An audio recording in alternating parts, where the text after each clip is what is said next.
Hey guys, this is the FANA Fan Podcast. I'm Ben. And I'm Topless, and for all you Groundhoppers out there, this podcast is for you. Today, we're joined by a guy called Keith, or you all know him as the host of the Blue Day podcast. How are you doing, pal? I'm doing very well, thank you, Jake. Thanks for having me on. No problem. Thank you for coming, mate. It's good to have you. Brilliant. No, I do appreciate it. Thank you.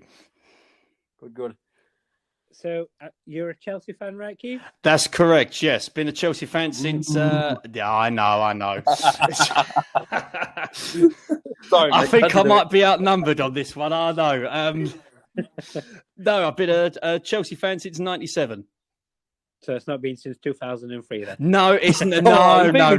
It's not been when certain Chelsea fans think the club was formed in 2003. No.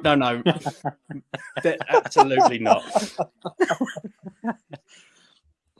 Oh, dear. I just had to get that one in there. No, listen, believe you me, the amount of times I've been to that football ground and I've seen, I've seen more tourists than football supporters at that ground in the last, say, 5 years. And, I'm not going to go on a rant. Definitely not. No, not tonight. I'm not going to go on a rant about Chelsea and the football club at all. No, definitely not. Next question. So, in terms of Chelsea, then, what's your background in football? What's your background with Chelsea? Oh well, right, okay. I'll start with background in football. I've started. I've been a sort of a football coach since I was sort of 14, 15 years old. I've worked in grassroots football for years. Covering the Southeast London and Kent area. I've also worked as a coach, goalkeeping coach for Crystal Palace Ladies. Worked for their academy setup for a couple of years. I then moved on to academy scouting. So I was an academy scout for Norwich City for about 4 years, covering the London area, scouting the age ranges of 10 to 16 years old. And in between all that, I was also a non-league football commentator. I was covering sort of certain non-league grounds such as Dulwich Hamlet and Mersham. I was doing that for a couple of years. So it's, to say I've sort of covered quite a lot of bases on football is pretty much an understatement. I'm not just a typical fan, just put it that way. And obviously recently I've sort of started the Blue Day podcast, which is a sort of like a Chelsea fans podcast, sort of at the time, at the time I was meant to put it up. It was supposed to be reviews of matches when we all go. Unfortunately, because of COVID, that hasn't happened. So it's been a case of just watching the football on telly and reviewing and previewing matches. And the other thing I sort of do as well, which is quite special to me and quite important, is I try and get ex-Chelsea players on the show, sort of to look back on their Chelsea careers. That's fantastic, that, mate. Absolutely brilliant. You're quite similar. You're quite similar to, I know one called 100% Chelsea. I'm sure you know they are. Is the podcast quite similar to them? Like you have fans on after games outside the ground? Well, we haven't had the opportunity to do that yet because we started the podcast in September. So this was obviously during like lockdown and everything else. But the plan, eventually the plan is to obviously have fans on after after the games, and if they want to have a rant, feel free to have a rant live on air. It's no biggie. But that's sort of something that we're hoping to do in the long-term plan. Yeah, that'd be great. I'm sure, absolutely. I'm sure you could go ahead to 100% Chelsea in many ways. Yes. Yeah, rivals. You can see some clubs do have to, don't they? There's full-time Devils in the United stand now as well, aren't they, for Man United? So I think it's good that you get these things out there. It gives fans a voice, doesn't it? And all those. Well, the thing that's inspiring me the most is Arsenal Fans TV, because that's sort of given me the inspiration of how not to do things. So it's I'm writing everything down of obviously what they're doing and thinking, right, this is how I'm going to do things differently. So Arsenal Fans TV is the gift that keeps on giving, I'll tell you. Oh man, I always like it. I've loved it watching Arsenal lose just for that reason. I'm sure I'm not the only one out there. No, you certainly are not. But there's someone else I want to mention to you, and that's Mark Goldbridge. I'm sure you know that. The that name rings a bell. Yes, yes. It's the United stand. There's a guy in the United stand, Man United fan, who's he's had a few funny rants. I'm wondering, you gonna the next him? Well, you never know. You never know. You've got to be somebody, I guess, in life. Oh man. So you were talking about you try to get ex-players on your podcast. Have you managed to get anyone on so far? Yes, it's sort of been quite a sort of varied in regards to when they've played. So, believe it or not, the first guest I had was Ron Chopper Harris, Chelsea captain and sort of the gentleman that lifted the FA Cup for us and a record appearance holder for the club. He was our first guest we had on back in October. We then had Sean Wright Phillips come on the show, sort of like the month after, talking about his time at Chelsea and obviously his relationship with Jose Mourinho and sort of things of that nature and why he left Chelsea. Recently, I also interviewed Kevin Wilson, who was a striker who was at Chelsea in the late 80s, early 90s. I had him on the show, and funny enough, I've just announced tonight that I've got a former striker called Mark Nichols that used to play for Chelsea in the late 90s that is going to be on the show this month. So, yeah, the plan is to get sort of at least a ex-Chelsea guest on the show at least once a month to sort of come on the show and just chat about all things Chelsea, really, just sort of reflect on their careers and, just have a bog standard laugh and a chat about football. We do chat about VAR, how great it is for the game to have that wonderful piece of technology in place. Yeah, so be sarcastic, I'm guessing there, surely. Sounded. Now, how could you tell? I mean, I'll tell you what, the one thing I do want to talk about, I know we're going completely off topic, and this ain't even my podcast either, so I do apologise. Did you two see the VAR decision on the Fulham West Ham game on Saturday night? Yeah. Who hasn't seen it? Wow. I think Ray Charles must have been in charge of VAR on that in particular night. I mean, surely somebody must have seen that was not that was certainly not a sending off, but I don't know. I mean, the mind boggles, doesn't it, with football nowadays? I'm sure I'm not wrong in saying that Stevie Wonder could have seen that wasn't a red card. Well, Lee Mason and Mike Dean. Lee Mason is probably one of the worst referees in the Premier League. Agreed. Mike Dean in the Mike Dean show. But from what I've heard and stuff, Lee Mason said to Mike Dean that to go to VAR and check it because he believed that Soychek, is that that's it? Yes.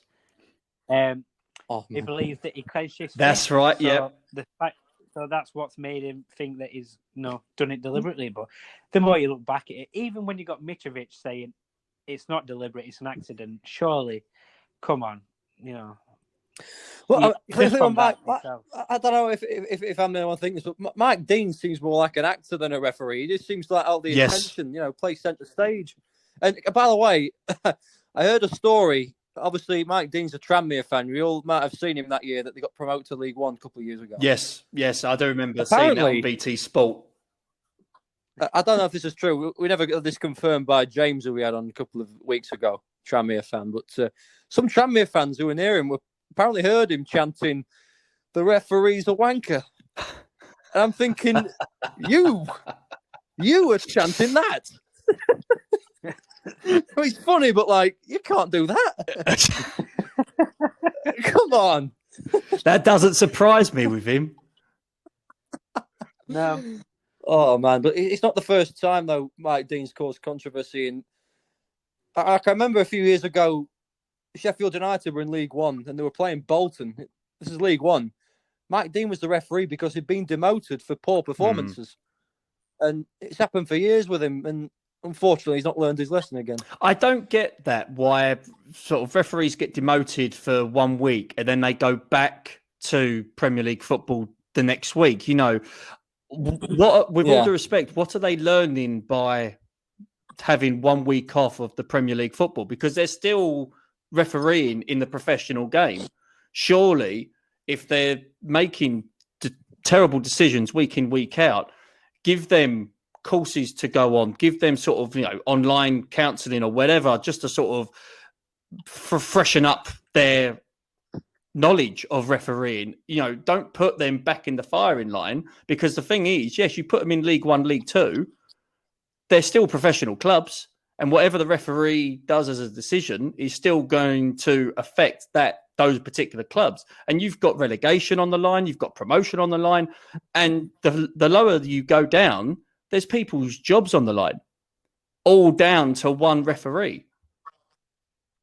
It's true, but like I say, I know you say about professional clubs. I do think that at League One and League Two, I think the referees are actually part-time. It's only Championship and above where the referees are. That is their job. Right, I see. I believe. Yeah. So I think it does make sense. But like you say about the professional game, why not demote them to the National League?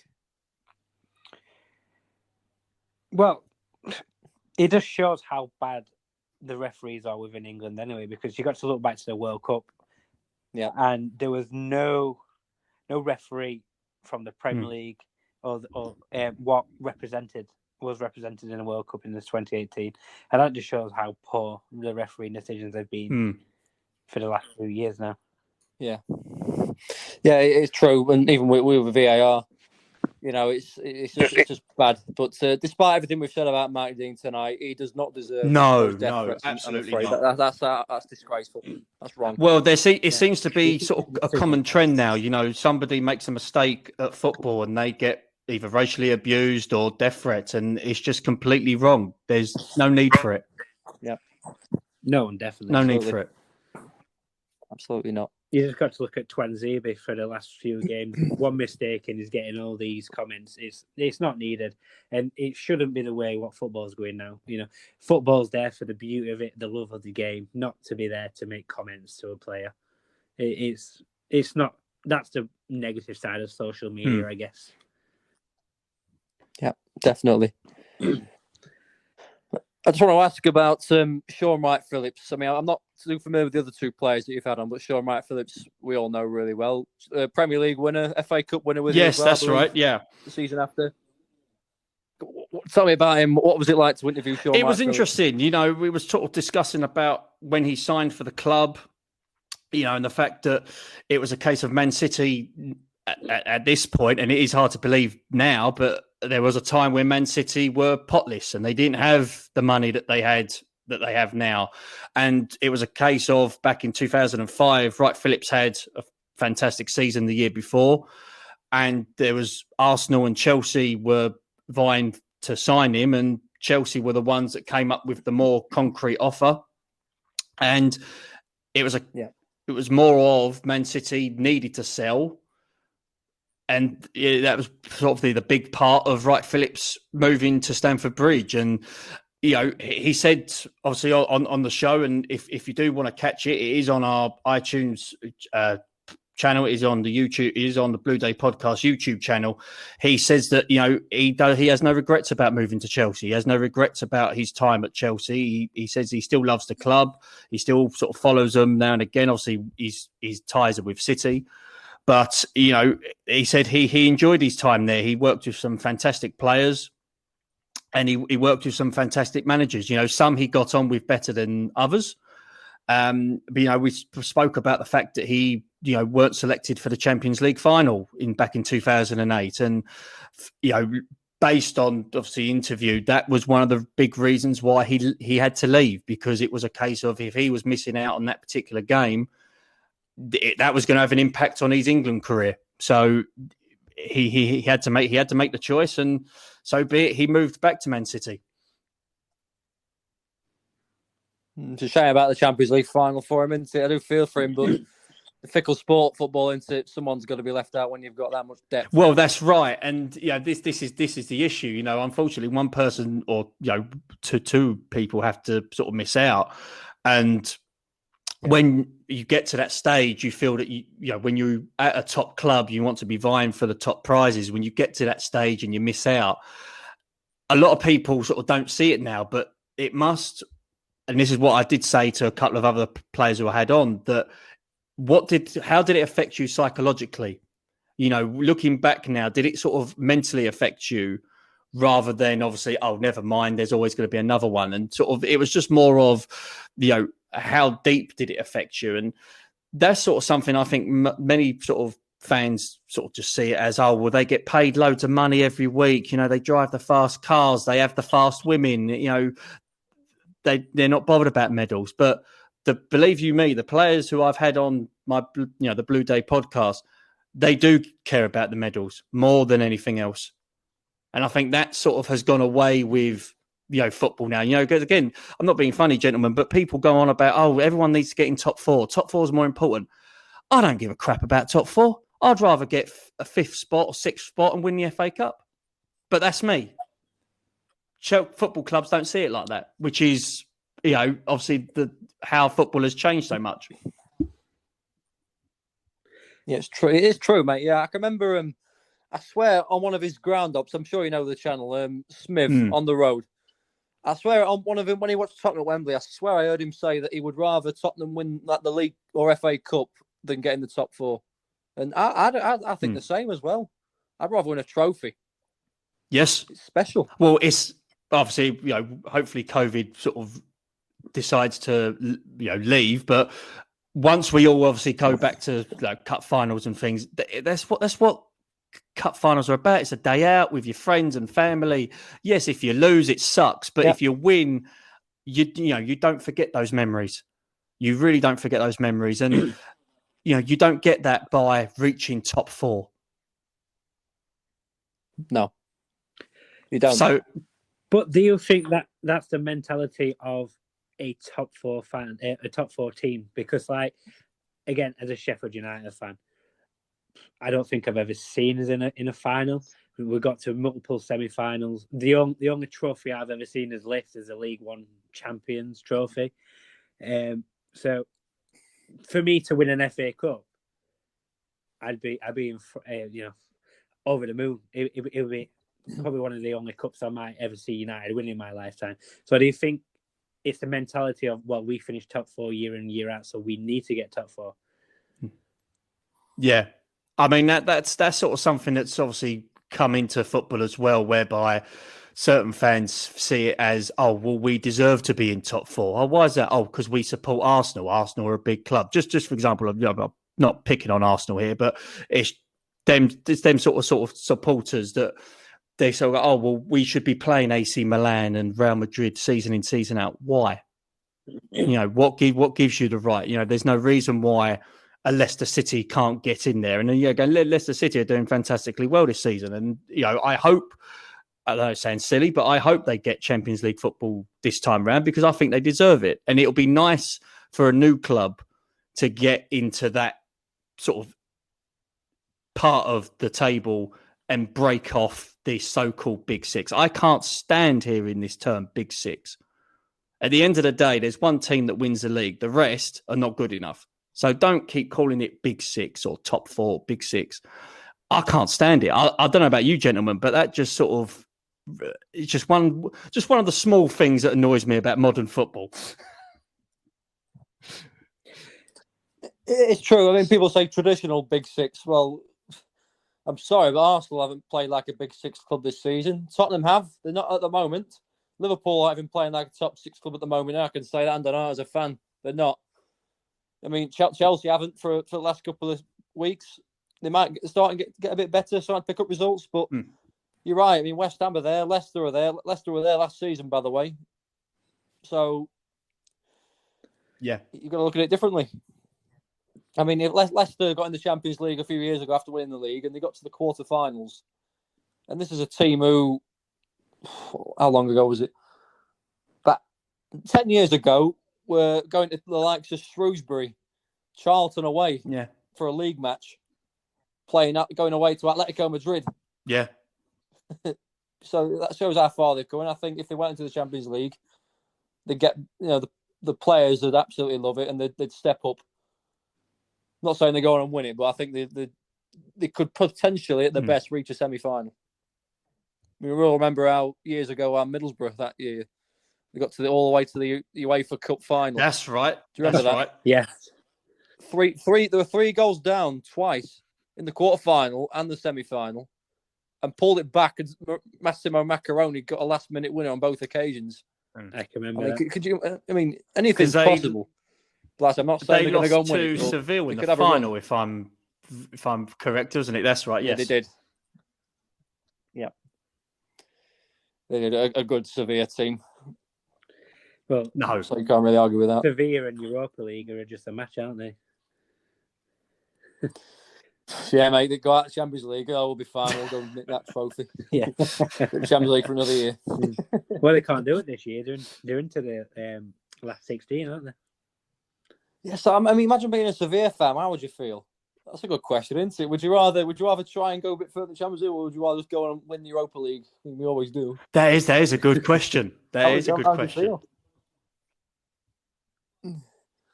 It's like, you know, if you're a darts fan, would you rather Phil Taylor win the Premier League, or do you want to see him win World Championship again? Yeah. You know what I mean? It's like, after a while, it might get a bit boring. But at the same time, winning a trophy is never boring, is it? Well, on the night, anyway. It's always a reason to celebrate and party. And if you win league, he goes on for fucking ages. He's been good for years, mate. I mean, could you imagine if England had have won the World Cup that year? If we beat Croatia and then we get a result against France, could you imagine? We'd still be celebrating more now, than likely. Yes. Yeah. My issue was I was living in America at the time, so I didn't get the experience what you did. I was celebrating a goal against Sweden, and there was 3 English guys, an Italian, and a diner full of Americans. So my experience of pints going all over, throwing pints and all these beanbags, unfortunately, I missed out on it. But yeah, we wouldn't live it down. You wouldn't live it down. Imagine though, Ben, when obviously that day I met you at Wakefield. Oh, mate, do you remember when we won World Cup? Yeah. 2 years on, we'd still be the same, wouldn't we? But yeah. Definitely with all this top 4 stuff, winning a trophy definitely will come above you. I mean, if it goes to the last day, the top 4, and you get it, you'll celebrate. But if you win a trophy, you'll celebrate for a lot longer. Yes, most definitely. For sure. Yeah. Well, what would you say the best trophy you've celebrated the most with a Chelsea win? I'm not going to be an arsehole and say there's been too many to choose from, so I'm not going to say that.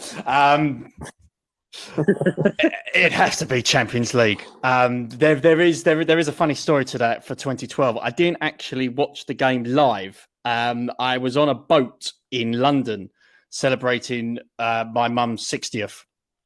So I didn't actually see the game live at all. I did record it, and I had to watch it back when I got home. But because it was my mum's 60th and my family, we all sort of pitched in and took her out on a nice sort of one of these sort of big sort of swanky boats that had like the fancy Dan dinners and, you know, cabaret and stuff like that. We had that on the boat in London, and I was banned from looking at my phone. So I weren't even allowed, this is the point, I weren't even allowed to have my phone because my brother decided to swipe it from my pocket without me knowing at the time.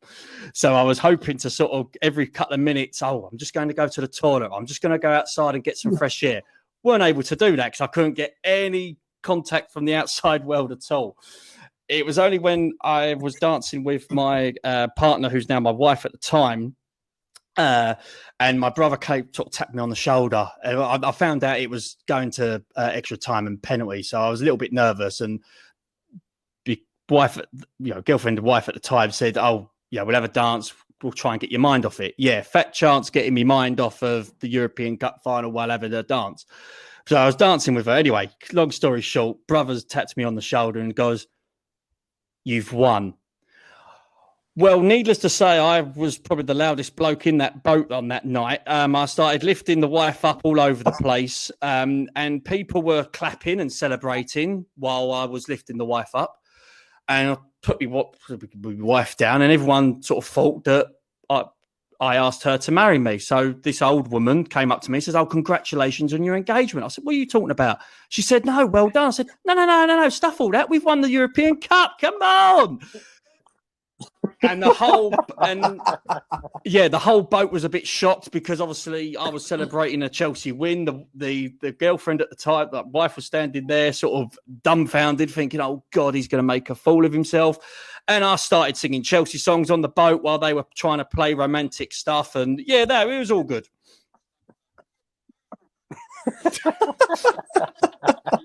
Fantastic, mate. I love it. I don't think I'd have been able to if Liverpool were in European Cup final. Well, the best part was, and this is the bit where I was smiling from ear to ear when I was coming back. My brother was there, and he was a Spurs fan. Now, obviously, the ramifications of Chelsea winning the Champions League that season meant Spurs couldn't get into top four. They went down to fifth spot. So on the way back, he had the ump when he realised Chelsea won the Champions League. He had the ump, and what does the younger brother do to the older brother? He winds him up, and obviously he was talking about, enjoy your Thursday nights while we lift the European Cup. And to say that was one of the best nights of my life, no, definitely. Yeah, I mean, at the time it was also the first London team to win a European Cup as well. I mean, I don't think you've been saying that after the success of Arsenal all those years. Well, that's right. And I remember when Arsenal were in the Champions League final against Barcelona, and Arsenal went in front. I think Sol Campbell scored. I think it was. He did. That's right. And when Arsenal scored, I was thinking, oh God, please no, please don't let Arsenal win, because it wasn't, again. And I don't know about obviously you gentlemen, but I don't get this notion of if an English team's in the Champions League final, you have to support the English team. I'm totally against that. If it's one of your rivals, now, for example, if it was Sheffield United versus Real Madrid, it might be a little bit different. But if it's one of your rivals and they're playing in the Champions League final, you don't want them to win because it represents English football. No, you want them to get their asses kicked. It's like when Barcelona played Manchester United at Wembley in 2011. I was at a bar down Camber Sands, which is in Kent, and a lot of Man United fans were there. There was a couple of Tottenham, West Ham fans. Barcelona scored. I raised me pint and said, well done, fantastic. Barcelona winning. They go like, why? You're an Englishman. You should want an English team to win the Champions League. I went, are you mad? Why? Why do I want to see Wayne Rooney with his look lift the European Cup? Why do I want to see, Sir Alex Ferguson, lift the European Cup again? They're a rival. So that's a sort of one thing I didn't get. But it's just one of those things. I suppose that if Chelsea ever get to a European Cup final, I suppose you, Jake, will probably be like, oh, I really don't want them to win. I can't. No, not again. Well, to be honest, mate, I am one of them that supports English to apart from Man United, obviously. I would hate for them. My dad's a Man United fan. I'd love to well, saying that, I will actually change my mind on it. Liverpool versus Tottenham. Obviously, it wasn't last year. It was the year before, wasn't it? In the Champions League final. Now, I've got one brother who supports Liverpool, one brother who supports Tottenham. So to say that was going to be an interesting night of football was an understatement. I really did not want I was a Liverpool fan for one day. I even blared out "You'll Never Walk Alone" pre-match. I was that pumped. Yes, I did. I blared it out for the whole of my street to listen to. I was even thinking of asking my brother for a Liverpool flag. I was even going to have it outside the window. I was that much of a supporter for Liverpool because I did not want Spurs to win a European Cup. No way. So thanks to Mo Salah. That's all I could. Thanks to Chelsea reject Mo Salah for winning it. That's all I could say. Not Origi as well. Yes. Yeah. No, but I mean, Man United and Man City, I love the fact they've not won it yet. I think it's hilarious. But teams, I was happy that Chelsea won it that night. I wanted Arsenal to win that night as well. To be fair, I like to see teams like, I'd love to see Leicester do well in it. I think that'd be amazing. I'd love to see, I'd love to see Tottenham do well in it if they got there.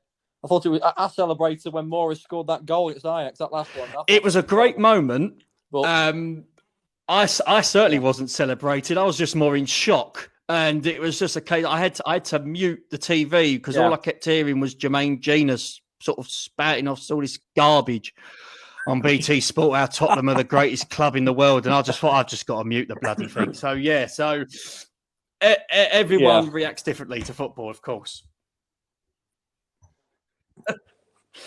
Absolutely, yeah. But I mean, I watched that Champions League final, Liverpool-Tottenham, with my Man United mate.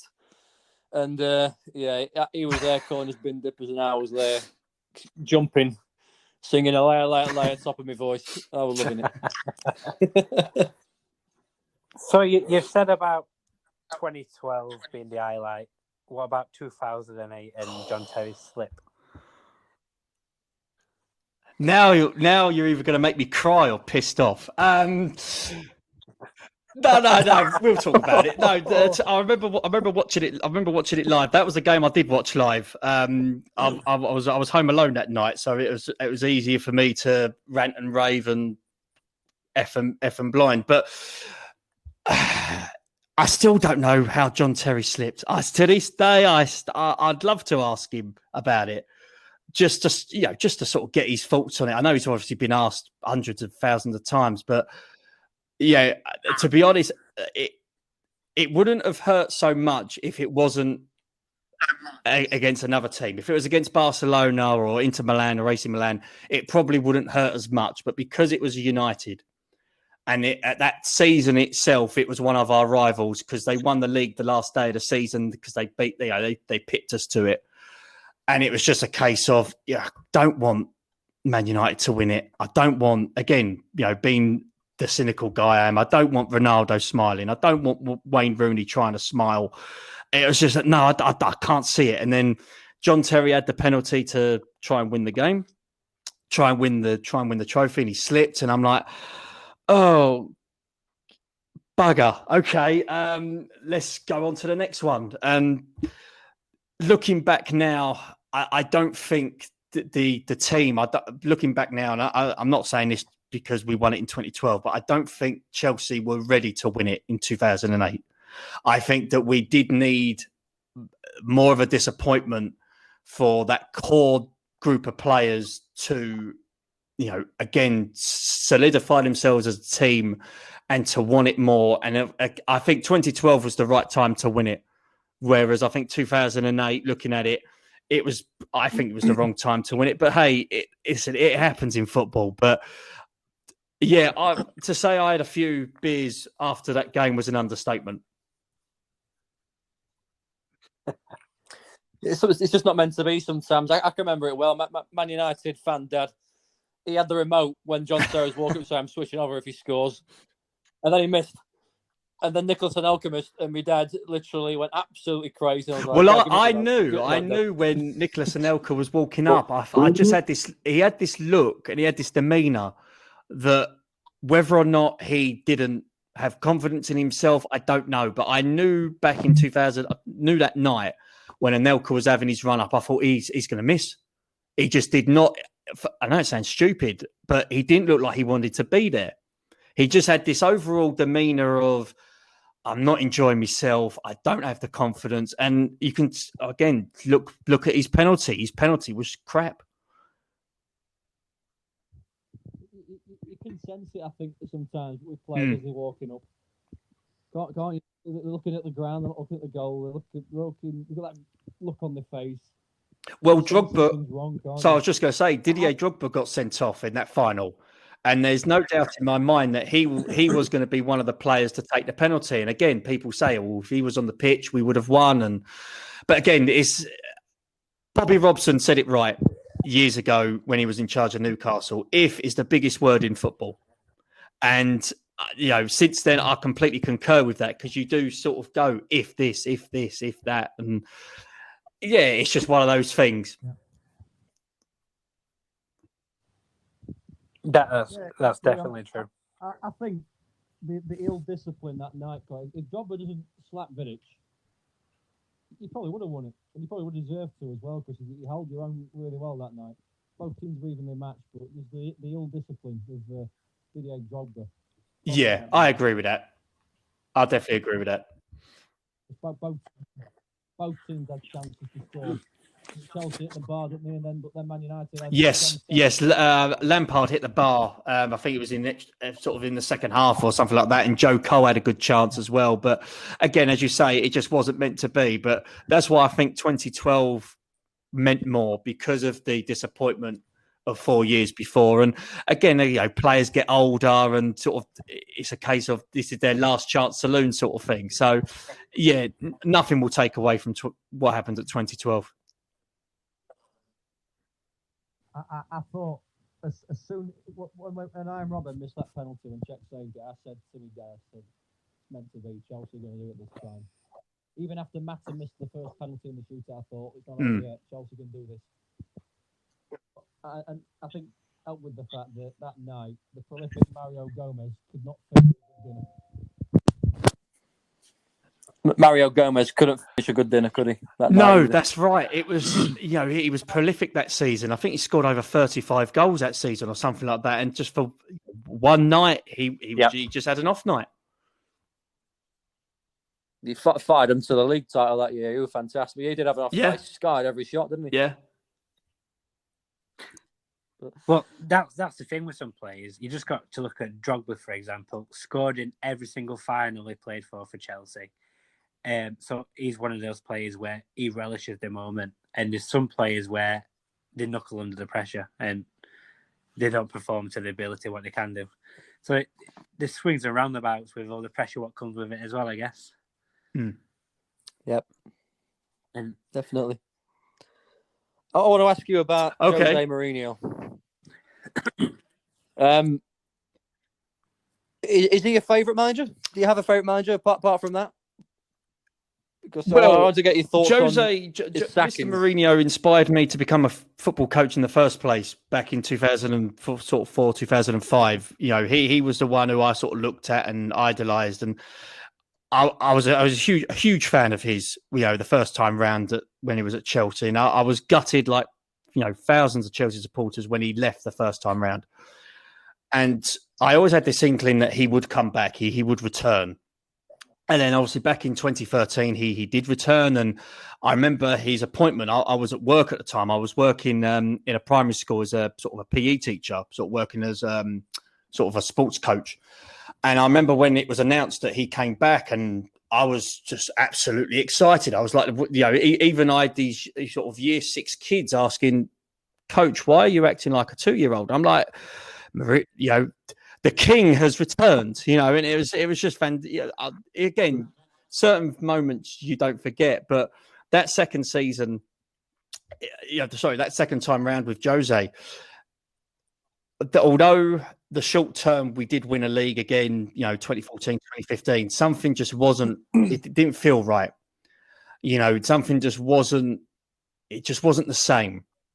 And obviously he left sort of the year after 2015, 2016, obviously certain issues with certain Chelsea players and the physio and whatnot. And, I think the last game he played, he managed with us was against Leicester. We was like 16th in December. So he left the second time round. Personally, I will never forget what Jose did for Chelsea. And honestly, I am still a supporter of his, because I am one of these supporters that I'd like to look back on history and, value what people did for my club. And at the end of the day, Jose came in, he was one arrogant SOB when he first came in, but he backed it up. And he was one of the foundations, one of the reasons why Chelsea won the Premier League in 04 and 05 and 06. He was one of those reasons. And unfortunately, now he's going through a tough time at the moment, with Tottenham, which as a Chelsea fan is not a bad thing. It's nice to see him struggling at Tottenham, but I just look at Jose and I just think there are many, many regrets in him in regards to how he has managed in his career. And the one main aspect I see that is how he did at Real Madrid, and I still personally believe that still affects him to this day, that he wasn't able to stop the merry-go-round of managers at Real Madrid. And I thought at the time when he got sacked, I thought this was going to affect him long term, and I still see it as I still see that as correct, that, the Real Madrid sacking did affect him. And even at Manchester United, I think that when he got the job, he wanted to change things around. He wanted to start a dynasty. And obviously it didn't happen. And unfortunately, you do get managers that reach their peak, and you get them managers that they have a slow decline that happens, for a few years. And I hate to say it, but I just honestly believe Jose's at that decline now. Mm-hmm. So I'm going back to Chelsea. That year you won the league the second time in 2015. I just thought something wasn't right. I just looked at, how Chelsea were trying to set up as a club. We were bringing in young players like De Bruyne. We was bringing in young players like Lukaku. Sort of players that, we was hoping to bring in. We brought in for not a lot of money, and we was going to try and build something. So we was hoping to replace the old guard like Cech, Drogba, Terry, Lampard, etc. And which was trying to bring in new crop of players like Courtois and De Bruyne. And I just felt that Jose's decision-making the second time round, why didn't he not see something in De Bruyne when he was younger? Look at De Bruyne now. He's one of the best midfielders in the world. Jose's one of the best managers in the world. And I don't know why to this day he didn't see that in him. And I look at the likes of and even when we lifted the league, and I know I'm going on a tangent, but even when we lifted the league in 2015 and he was walking around the pitch, and I was there that day. I was in the shed and I saw us lift the trophy that day. And I just remember sort of looking at Jose, and he just had that sort of, say, fakish smile about him. And it was a case of, and I just looked at it, and I remember leaving the ground, and I was chatting to a friend of mine who I went with, and I was chatting to somebody on the phone. I just said, I think next season we're going to struggle. I just got this horrible feeling.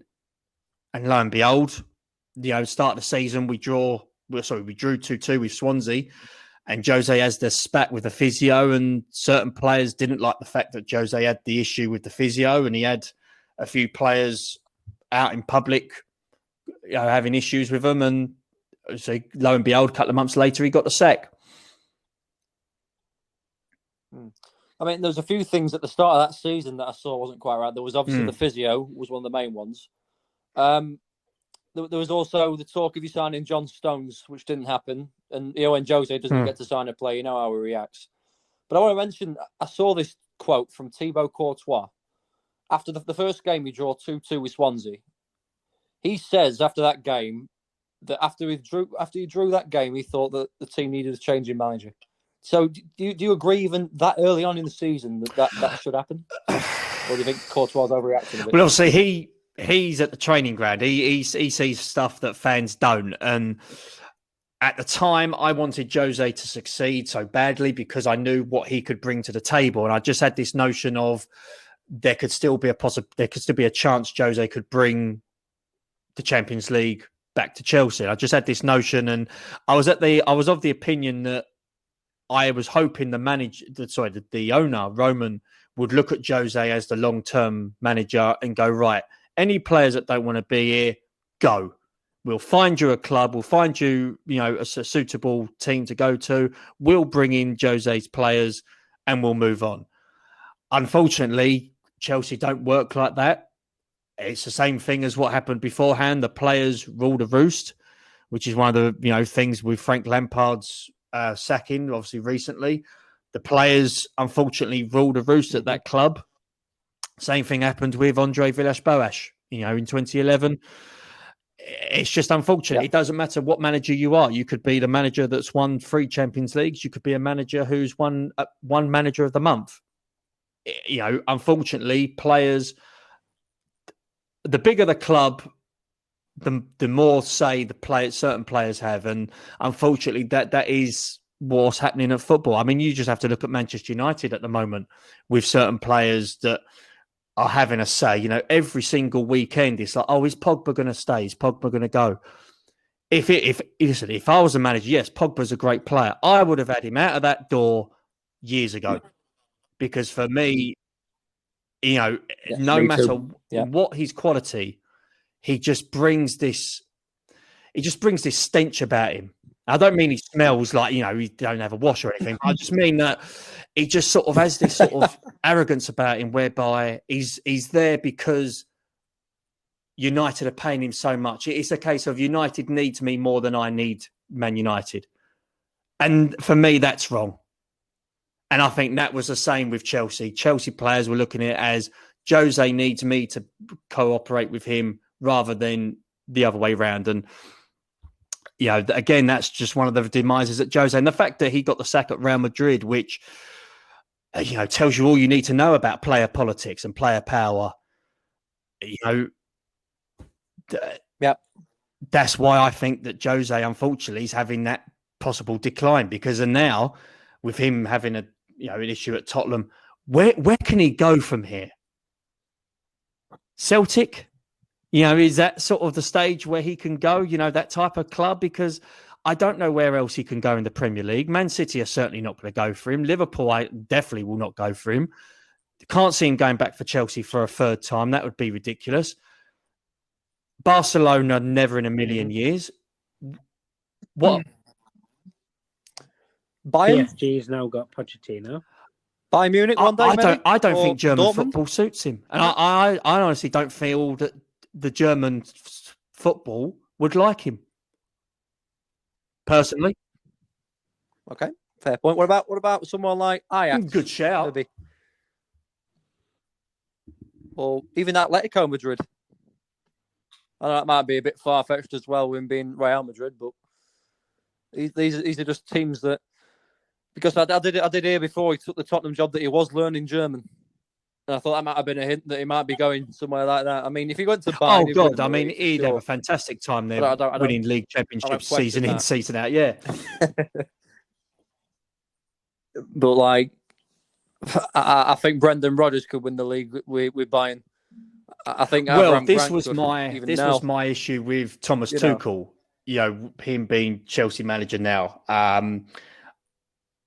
For me, anyone could have won the league with PSG, having Mbappe, Neymar, Di Maria, as a front three. I mean, anyone could have won the league. And the fact that Tuchel got sacked at PSG, and they, as far as I'm aware, they were still top. It's just crazy, just crazy, Yeah, it's not really a proven track record, but I mean, in terms of managerial record, Frank Lampard's wasn't proven track record. He was a legend of the club, which, to be fair, I do agree with legends of the club taking over. I mean, as a Liverpool fan, I'd be delighted if Steven Gerrard was the next manager after Klopp left, because he is Mr. Liverpool. Do you believe Stevie G's ready? So, I mean, I think I've always said if he wins the league with Rangers, if he breaks the cartel, which this season looks very likely, then yes, I totally think so. And I think if Lampard would have got Derby County into the Premier League that year, I think that would have qualified him. That would have been the kickstart his managerial career, if you know what I mean. Because I thought last season in the FA Cup final, I thought Lampard's inexperience was what cost you. I said this because I was outside Stamford Bridge that day with my other Chelsea mate who's from the United States. I went to visit him. We went to watch the game, and I said to him, Lampard's inexperience has cost you here, mate, I think. Because it's Arsenal. In a way, you're playing Arsenal, and it's trophy, I mean, isn't it, really?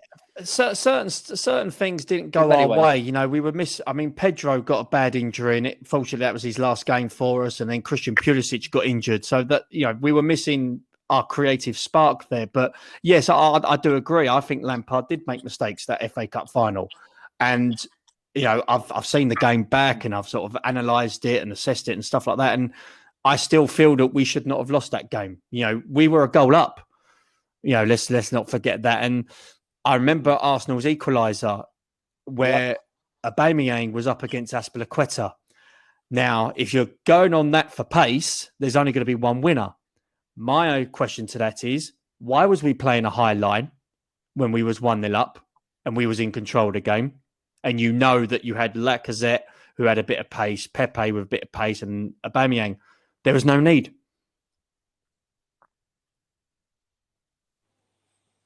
Yep, totally. I mean, how would Mourinho have handled that? Going 1-0 up.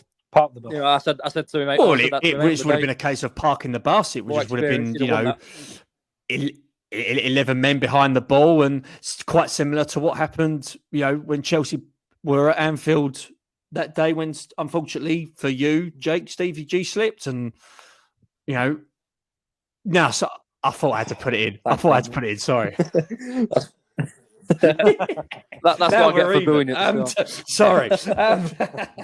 But you know what I'm saying, though. So is that sort of different sort of mentality with managers? Yeah. But I still personally think Frank was the right man for the job. But Frank was appointed not because of his abilities as a coach; it was his ability as what he was as a player, and probably the fact of Chelsea were looking to try and do something different by not keep changing managers season in, season out like we have done.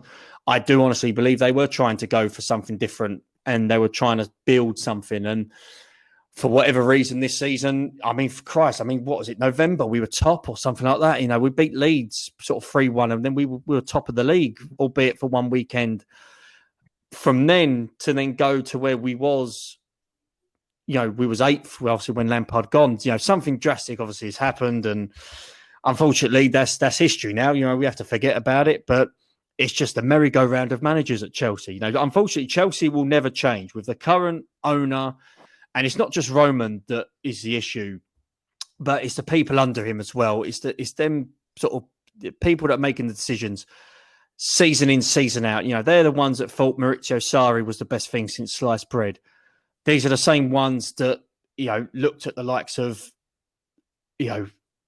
say, Luis Felipe Scolari and thought he was the right guy for the job, and thought that, okay, we'll give Di Matteo a 2-3 year contract. We'll get rid of him after 4 months. Yeah, these are the same people making the hiring and firing. Well, who's in charge of those decisions whereby the director of football or directors are hired and fired?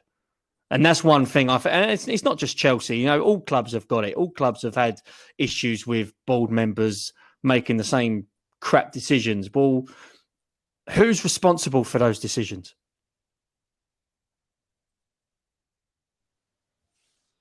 Sometimes the fans come into power, don't they? I mean, at the time, going back to Mourinho, did you think that was the right decision after the Leicester game? No, I was of the opinion that I thought Jose could turn it around. I genuinely felt Jose could turn it around. That I did have me doubts. It was funny enough. It was actually, and I do remember this. I was working at Norwich at the time, and sort of trying to cut a long story short, I know, but I was doing sort of an assessment with a team at Norwich City, a development centre down at South East London, and I remember the news that Jurgen Klopp was appointed a Liverpool manager. And I remember a colleague of mine at Norwich said to me, he said, Klopp would have been perfect replacement for Jose. And I kept saying, yeah, I like Klopp. I said, and I remember saying it at the time, I went, maybe we should have got Klopp. Maybe we should have got rid of Jose, at the time, and then got Klopp. And then I remember Klopp's not first game, might have been his second or third game. It was at Chelsea. And Coutinho scored that fantastic goal right on sort of the stroke of half time. He would sort of skip past Mikel and sort of guided it on the left-hand side and beat Courtois. And I think you won 3-1 that day. I remember it well. No, that's fine. I remember sort of, there was BT Sport were covering the game, and Jose was sort of in the centre circle after the match. Fans left, players were, somewhere to be, having warm downs or discussions or whatever. And Jose and his staff were on the centre circle, and it was like, Jose's never done this before. And I thought then he was going to get sacked, or at least he would resign. He didn't. And I generally felt that he could turn it around. And I had this sort of thing of, Jose's done this before. He's our greatest ever manager. Any player that don't want to be there, ship them out. You've got the January transfer window, ship them out. Unfortunately, he didn't last that long. We got Gus Hiddink, and we finished, 10th or 11th that season. And unfortunately, it was just one of them. And I thought that's history, folks. Yeah, but I mean, the big giveaway for me was that after that Leicester game, the interview, he said they've been great in training all week, and I feel like my work's been betrayed. Yeah, he basically just got on air and said that you've lost the dressing room. Yeah, Roman's going to see that and think, right, he's got to go. I mean, he conducted himself well that night, because after the Liverpool game, that interview, he did not conduct himself very well. I'm afraid, did he? And again, this is what I'm saying with his second spell. I just felt something wasn't right because he was more bitty the second time round. You know, the first time round when he was at Chelsea, he was like the suave, arrogant sort of, you know, but he can back it up. The second time round, he was more bitty with refs. Yeah. He was more bitty with opposition managers. And I just felt that the spark was sort of, it was dwindling. You know, yes, we did win the league, but the spark was going a little bit. And that's why I felt that something wasn't right. Mm-hmm. And then you yes, unfortunate for you, proved right. Yes. Right. But, how did this was one of the things I asked him, really, because obviously Sean Wright-Phillips wasn't a regular starter for Chelsea, as people might remember. He was on the bench a lot, or he used to start, but he never sort of completed 90 minutes. But the impression that Sean Wright-Phillips gave me, and again, you know, Wright-Phillips was very honest, and I do appreciate that. And he just turned around and said that he had no issues with Jose. Jose was fantastic for him. He learned a lot from Jose. And he had no issues with him whatsoever. You know, Jose would turn around and say that we are going to win this game a week before they would play that particular team. And lo and behold, they would win. So, you know, again, sort of the stories that, you know, players like Wright-Phillips and other sort of stories that I've heard, you know, through the grapevine about the man. You know, Jose is one of the best managers in the world. Yes, you know, his demeanour can be a little bit of an annoyance, and he can come out with a lot of tosh and tripe. But, you know, people should remember that he is one of the greatest managers of all time. And that should not be forgotten. Despite the fact that, unfortunately, the last few jobs he has been sacked. It's not like he's gone to a better job. Unfortunately, he has been sacked because he hasn't been good enough.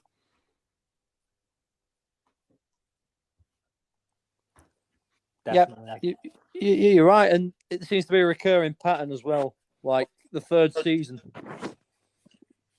Well, yes, and it seems to be a problem. You know, with the third season with Jose, you know, he wins something the first season, everyone's happy. He wins something the second season, but then Jose demands more. Yeah.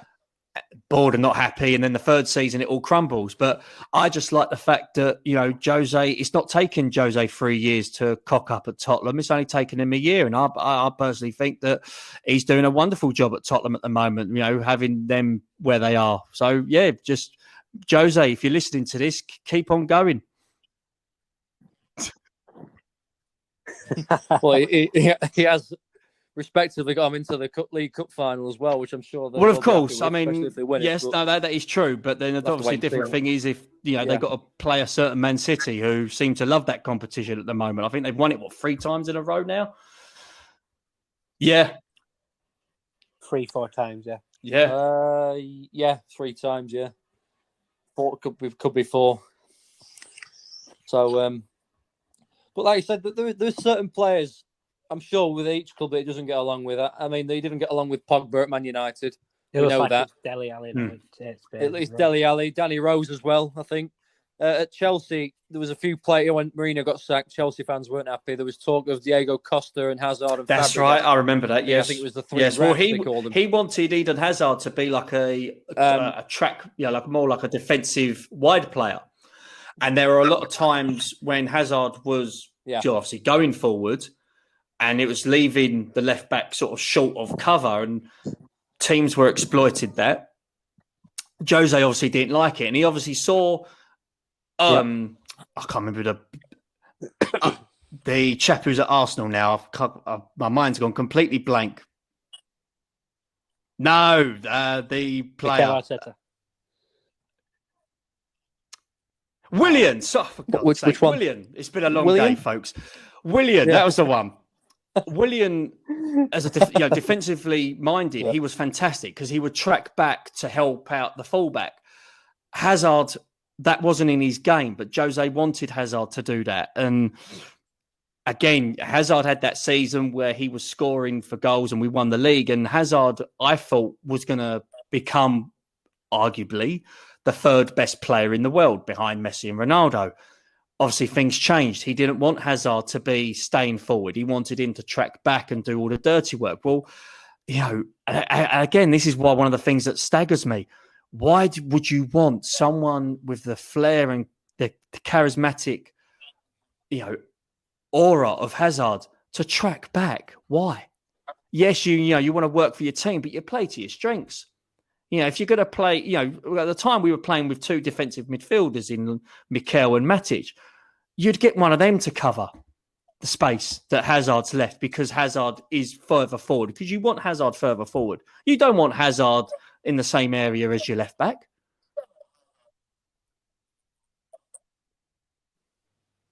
Yeah, yes, exactly. You want him up for you're going forward, don't you? That's where he works his magic. Some of the goals he scored for the one goal that sort of springs to mind was the League Cup against your lot at Anfield. That was just a fantastic goal. Just complete and utterly stunning. Yep. Yeah, no, I sat there with my American mate, Chelsea fan, sick as a parrot. The problem with Hazard is when he's gone to Real Madrid, it's not really cutting. Well, the recent picture I've seen of him, he seems like he does like the Spanish food because he's half put on a bit of weight. I think they must be putting a lot of extra stuff in their paella because he does seem to have put on a bit more weight. But listen, Hazard leaving Chelsea for Real Madrid, for someone who always wanted to play for Real Madrid, you can't. I said this at the time. You can't deny him his dream move. Yes, it was a shame that he left, but we got great money for him. It was the right time for him to go. He won us the Europa League.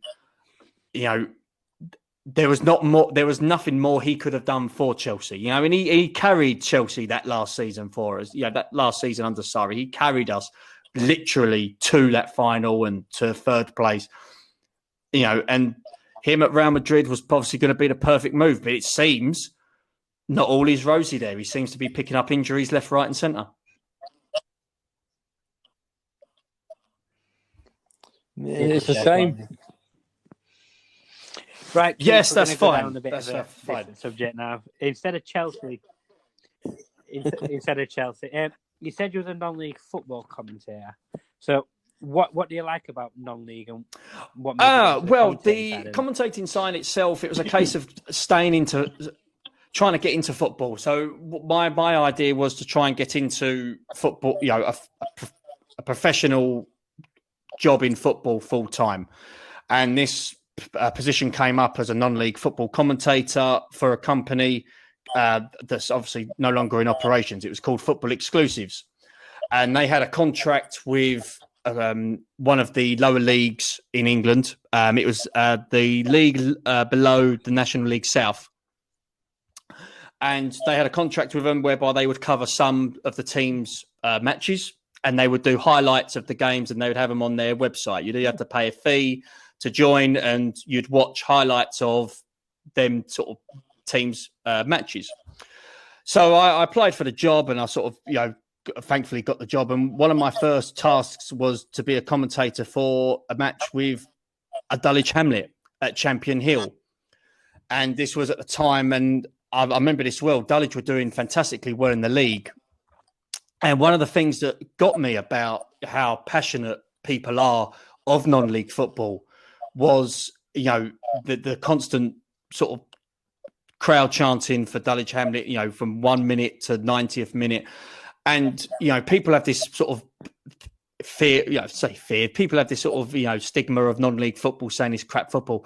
There are some good players in non-league football. And there's one player that was at Dulwich Hamlet. This was back in 2015. I started the non-league football commentator's job. There was a player who was at Dulwich Hamlet that's now one of the key players at Brentford in Ethan Pinnock. who's a centre-back. He was at Dulwich Hamlet, where I started my career. And I remember he was arguably Dulwich Hamlet's best player at that time. And I sort of looked at him and I thought he could go far. Lo and behold, he's at Brentford. He's on the cusp of potentially getting into the Premier League. But, sort of back to non-league football, I've always been a fan of it because for me, it's a place where people that don't like Premier League football, don't like what the big league has become, they go to non-league football because it's more of a social event for their friends and family. It's more of a place where they can release off steam after being at work Monday to Friday and not having to pay 60, 80 pounds for a ticket. They can pay 15 pounds. They can even pay £2 to take their children there. So, that's why I'm a fan of non-league football, because I feel that it represents, the foundations of the hardcore English football supporter.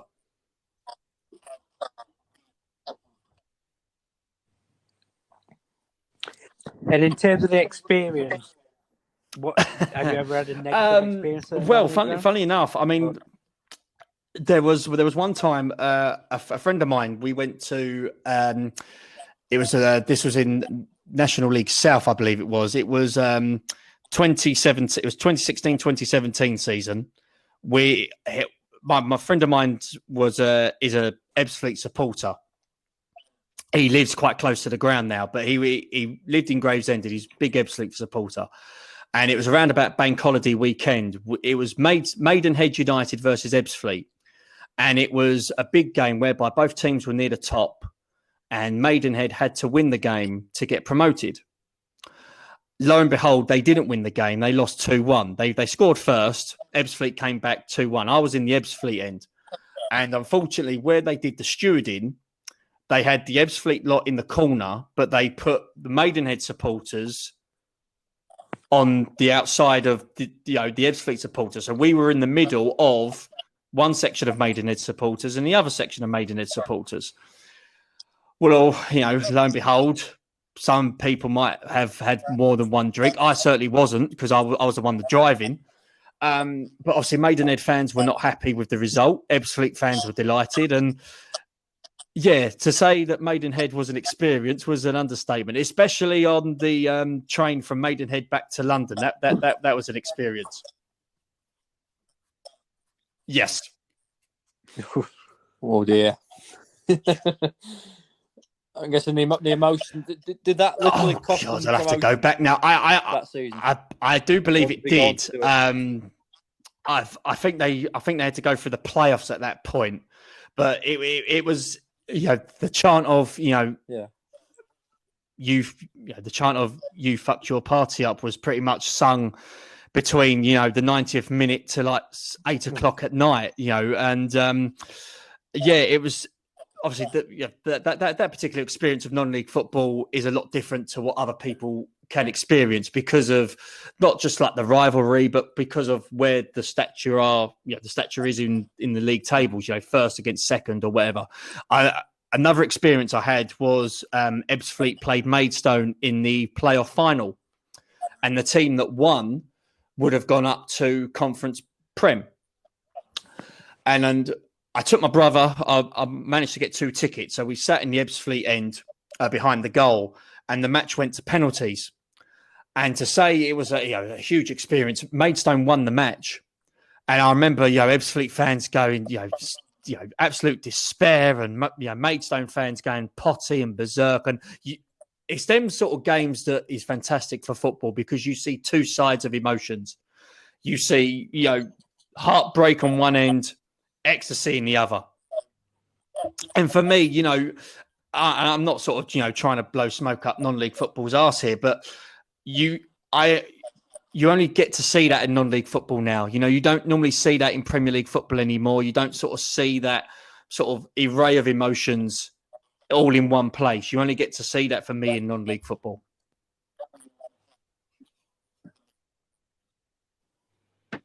It's a good point, yeah.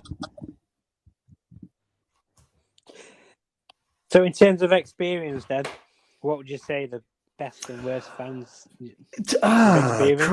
Well, the best fans non-league. I mean, I'd probably say Dartford because they're quite quiet. You know, they don't normally. You know, they do chant now and again, but a lot of them are the ones that don't go Millwall every week. That's how I've sort of found it. Mostly Dartford is a very run, well-supported family club, and anyone that's near the Dartford area that likes their football, I do urge people to go to Dartford because it is a good ground to go to. I'd say the worst would probably be Maidenhead because it's when you go out the ground. Sorry, we go out the train station onto the sort of where the ground is.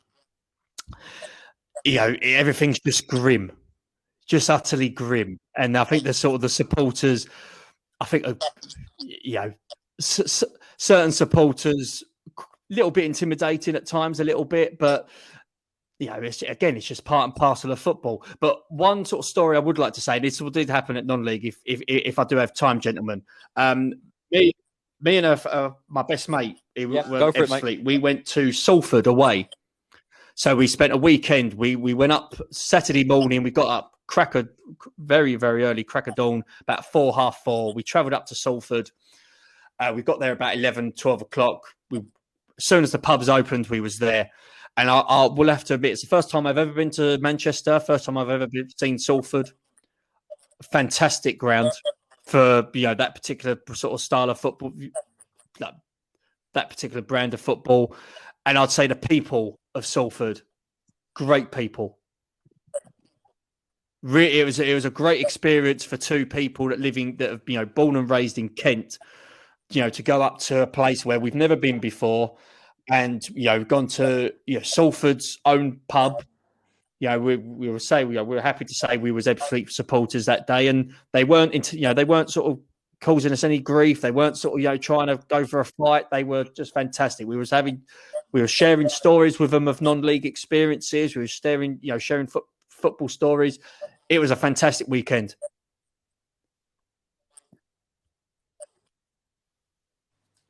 That's fantastic, mate. That's what non-league football is all about. Experience. Yes, and it's like a community I think that itself. again with people having jobs and family commitments, it is tough to sort of get the money together to say to your friend or to your even to your family, do you want to have a weekend away up to Yorkshire, or do you want to have a weekend down south to Truro or whatever? It is very difficult, but when you do get the chance, those are memories that will never leave you because it don't matter about the football. I mean, if Christ, I can safely say I'm not an Ebbsfleet supporter. I just go for the love of football. And it didn't bother me whether Ebbsfleet were going to win. It didn't bother me at all. I just like the experience of a different ground, meeting new people, and just sort of, even after the game, just sort of experiencing different sort of, the way different people are with football. Some people just go, okay, Salford, that's it. Football's gone now. I'm not going to talk about football now until next Saturday. Whereas others wanted to talk about football until 2:00 in the morning when it was, a chucking out time at the pub. That's the difference. And I think that, again, with Premier League grounds, you don't get that because a lot of the time people leave 10 minutes early. You don't get that with non-league football. I've never been to a ground where non-league football where people have left 5 minutes early, because of traffic, because the chase is on or whatever. You don't get that. No, he's right. You don't get that. The chase, I love that's fantastic. I mean, what was it? I mean, the worst one. I remember again having a rant on Chelsea. I remember one time I was watching Chelsea just on a Saturday afternoon, and there was a sort of a couple behind me, and I don't believe the woman has never been to a football ground before because all she kept doing was sighing. She was like, like that every time, and the bloke behind me was sort of trying to chant as much as possible. Well, it was about 4:30, so you're talking about 20 minutes to go, and she got up, and the bloke sort of the boyfriend was like, "What on earth are you doing?" She's like, "Well, we got to go." I said, "What do you mean we got to go?" "Well, we've got that Strictly Come Dancing party to go to tonight." And he's like, What the effing hell are you on about? This is football. I'm staying here. well, lo and behold, obviously she wore the trousers in that relationship. They left, and they unfortunately left. Chelsea scored a last minute winner. So, yeah, that's one of them. But no, the stories I've heard, people say they've left football early for. I mean, even people have left football for Eurovision Song Contest parties. Why?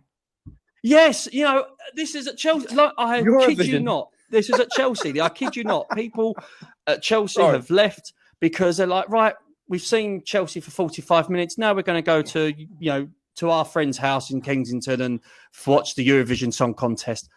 Why? And especially Eurovision's normally on April, May time, at the end of the season when it's crunch time as well. Sorry. What are going on for? See GB win it? Exactly. More like GB come last. Exactly. Last party. It's just, I tell you, the mind boggles. With certain people that go to football now, the mind boggles. The one story I know is completely off non-league football. Do you guys remember Chelsea Ajax last season in the Champions League? Yes. I think we were 4-1 down. Yes. And yes, and I was frothing at the mouth at that point. My phone actually nearly broke in two because I smashed it because I was gutted about that VAR decision. Anyway, long story short, there was a mum and a son in front of me in the Matthew Harding end at Chelsea. For those of you that know where what stands at Chelsea, I was obviously standing, and as soon as the fourth goal went in, these two left. And I thought, okay, you're leaving now because Chelsea are losing 4-1. I'm going to stay. And there were certain people, and I can tell by people's look on their faces, do we really want to see Chelsea lose? No, let's go home. And certain people were going home. Well, lo and behold, I thought, no, I'm going to not do that. I'm going to stay. I'm going to, cheer on the mighty Chelsea till the end. That was one of the best decisions I've ever made at a football ground because I stayed to watch Reece James fire in and he celebrated in front of me. And again, same, it don't matter whether it's non-league or European football. Those experiences at football, you don't get watching TV. You don't get that while watching, Sky Sports with their audio crap crowd. You don't get that. You can see it. You go to ground, you experience it live. And unfortunately, with this COVID, thousands of supporters they're missing their social aspect. This is their Saturdays where they don't want to spend time with the wives watching cookery programs and gardening programs. They want to watch football. They want to see their mates at 11 o'clock in the morning and have a fry up and a Guinness. They want to come home with stinking of beer and chips and kebabs and going straight to watch Match of the Day. That's what they want to do. They don't want to, spend time with the family if they can help it. And unfortunately, with this COVID now, it's just it's just been an absolute killer for football clubs financially and for football supporters. It has definitely, but then in some aspects, it has helped non-league football with being able to get some of them in a reduced capacity. Well, as you say, that some of the attendances have doubled with some clubs in non-league, which I think is fantastic. And that's the thing; they won't keep every single fan, but a lot of fans, especially, have converted themselves to non-league football during this period, which will be great for non-league football. I mean, I'll definitely, with my blog, make more an effort for non-league than I was, for sure.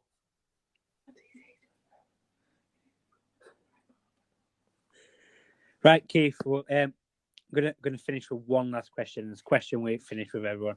If you could sum up football in 3 words, sum up football in 3 words: passionate, addictive, but fun.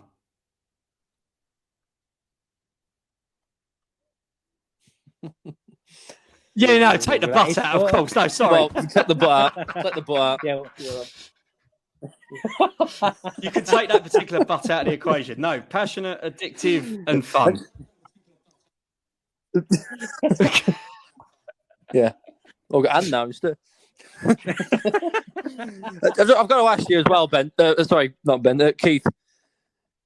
You used to be a commentator. Can we have a snippet of your commentary? Okay.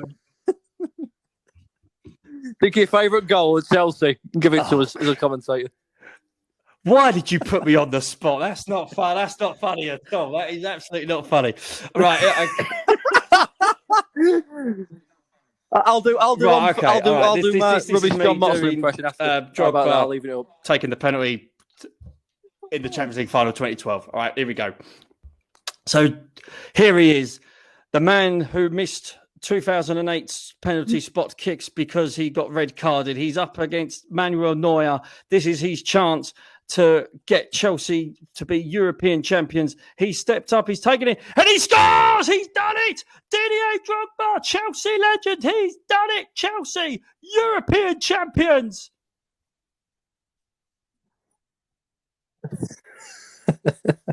Thank you. All right. Yeah, I like that one. And Chelsea are one penalty away from the Champions League. Didier Drogba steps up and he scores! And Chelsea have won the Champions League! Would you believe it? That was a mixture of John Motson and Gary Neville on speed. I don't know, Jeff. No, that was good. That was good. Yeah. Fair play. Oh, man. I won't quit my day job, though. No. Right, Keith. Thank you very much for the invite. I've Thank had you an for absolute coming on. blast, and I'll definitely be keeping out for all the episodes. Put it that way. Yeah. And guys who don't know, follow the Blue Day podcast on Twitter, not just through Chelsea fans, but for everybody. I'm sure you'll enjoy watching the podcast of former Chelsea players as well. And Keith, as well, from a personal point of view, I'd love to tick off Stamford Bridge and write a blog post about it sometime. So, Brilliant. When we're back to normal, I'll be able We to should go to Stamford Bridge together. That'll be a pleasure. Fantastic. Absolutely, mate. Yeah. This has been the FANA Fan Podcast. I've been Ben. And I've been Topless. We'll see you again soon. Ta-da.